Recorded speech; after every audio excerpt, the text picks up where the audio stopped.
You and I are talking recently where, we talk about the percentages, right? There's certain ratios that you like to maintain. Now, I guess my question is, and I'm happy to talk about those ratios, but is that specific to our business, or is that something that you feel is more like this is ideal if you can?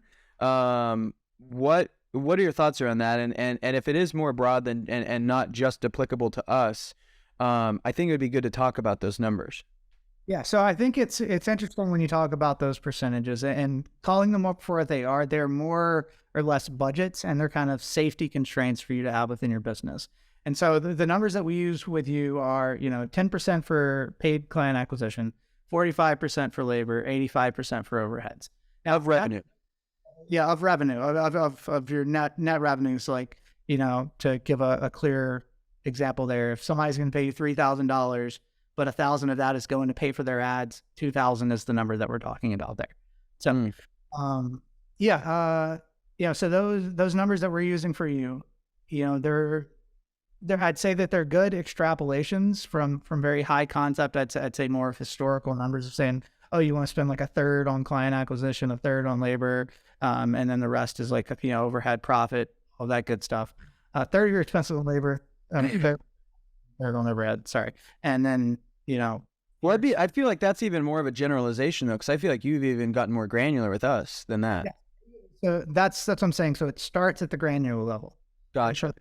The next level of saying, okay, we're going to take that and we're going to say, what does that look like for us? Because in your number, the 45%, we have your sales in there. We have your marketing labor in there, your sales commission, your marketing labor, right? But if you actually pulled those out and added those to the 10% ad spend we're talking about, you'd see the third. As far as an acquisition cost, I see what you're saying. It's the same number, but it's how do you present it in a way that is, easy for you, business owner, look at and to not have to think about all the different variabilities. Gotcha. So we're just categorizing that as labor, and that's in our fixed or variable costs. Yeah. Well, the way that we break it out, it's not very much on the fixed and variable side. That's a whole fun conversation that will melt everyone's brains if I go into it. Okay. But the point, where I'm going with this is, right, it's like, I say the 10, 45, and 15, but if you have, let's say that you've got an operation that is set up and you hold on before we move forward. So let's say we make it $500,000 a month. Okay. So you're saying 10%, aka $50,000 should be in client acquisition costs. So ad spend, marketing dollars, right? The 45% is labor, right? So 45% of you're going to be at that's tough so 240-ish thousand, somewhere in there, right? Should be probably labor. Yeah. Essentially. Okay. And then from there, the remaining 15%. 15% is overhead. And so that's going to be the software, trainings for your team, just really anything that is not advertising or labor is probably the easiest way to think about that. So if you do that, so I'm just doing this 10 plus 25 plus 15, that leaves you at 70% between those three numbers. So the goal is 30% profit. There you go. Perfect. Nail on the head, right? So we've got 10, 15, and 15 that get you to 30% profit based off of what we just talked about. That's just off of that example. Now, let's break that down. Let's break that number down a little bit further. What does that 30% profit mean for you? And this is a big thing I want to talk about here, in terms, especially given where we are in the market, things are tightening up with the interest rates increasing, especially, for your audience there. That 30%, what it is that's like a risk tolerance for you.